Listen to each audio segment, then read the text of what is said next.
సుమను తెలుగు ప్రేక్షకులకు పరిచయం చేయనక్కర్లేదు. బుల్లితెరపై సుమ చేస్తున్న సందడి మామూలుగా లేదు. ప్రతి ఆడియో వేడుకను కూడా సుమతో నిర్వహించాలని స్టార్ హీరోలతో సైతం ఆసక్తిని వ్యక్తం చేస్తారు. ఇక బుల్లితెరపై సుమ కనిపిస్తే అది సూపర్ హిట్ అవ్వడం ఖాయం. అలాంటి సుమ ఒక ఐటమ్ సాంగ్ పాడి తనకున్న మంచి పేరును చెడగొట్టుకుంది.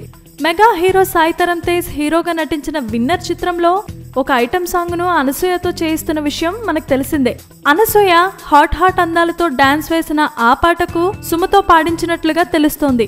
గోపీచంద్ మలినేని దర్శకత్వం వహిస్తున్న ఈ సినిమాను ఎస్ఎస్ తమన్ సంగీతం అందిస్తున్నాడు. ఇప్పటికే 2 పాటలు బయటకు విడుదలయ్యాయి. ఆ 2 పాటలకు కూడా మంచి రెస్పాన్స్ వస్తుంది. ఇక నేడు సుమ పాడిన సుయ అనే ఐటమ్ సాంగ్ ను సంగీత దర్శకుడు అనిరుద్ధ్తో విడుదల చేయిస్తున్నారు. ఈ పాట మాస్ ఆడియన్స్ ను ఆకట్టుకునేలా ఉంటుందని చిత్ర యూనిట్ సభ్యులు చెబుతున్నారు. ఐటమ్ సాంగ్ తో సింగర్ గా ఎంట్రీ ఇవ్వబోతున్న సుమ ఈ పాట ఎందుకు పాడాల్సి వచ్చిందో అని ఆడియో వేడుకగా లేదా మరేదైనా వేదికపై స్పందించే అవకాశాలున్నాయి. గతంలో పలువురిని సింగర్స్ గా మార్చిన తమన్ ఈసారి సుమను సింగర్ గా మార్చడంలో అందరూ ఆశ్చర్యం వ్యక్తం చేస్తున్నారు. సుమ సింగర్ గా ఎంట్రీ ఇవ్వడం సంతోషమే, కానీ మరి ఇలా ఐటెం సాంగ్ తో ఎంట్రీ ఇవ్వడమే బాగాలేదని కొందరు తమ అభిప్రాయాలని వ్యక్తం చేస్తున్నారు. Please subscribe.